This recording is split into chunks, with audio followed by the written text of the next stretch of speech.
Viral, istri pajang foto suami San Mori bareng pelakor. Ini kisah dibaliknya. Sebelumnya viral sebuah unggahan istri sah yang memajang foto dan video suaminya sedang San Mori bersama pelakor.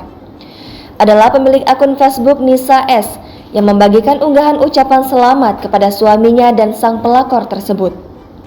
Dalam foto dan video yang diunggah ke Facebook itu, terlihat sang suami mengenakan kaos hitam sedang berfoto dengan pelakor yang memakai hijab dan atasan hitam saat San Mori bersama teman-temannya klub motor. Dalam unggahannya, Nisa menegaskan jangan sampai ada penyesalan dari sang suami atau pelakor di kemudian hari. Wanita yang akrab disapa Nisa atau Ica ini menceritakan kisah di balik postingannya. Saat Nisa melihat sendiri foto sang suami dengan pelakor, dia sangat terkejut. Dia heran kenapa mereka bisa dengan bangga memamerkan kebersamaan padahal dirinya dan suami belum resmi bercerai.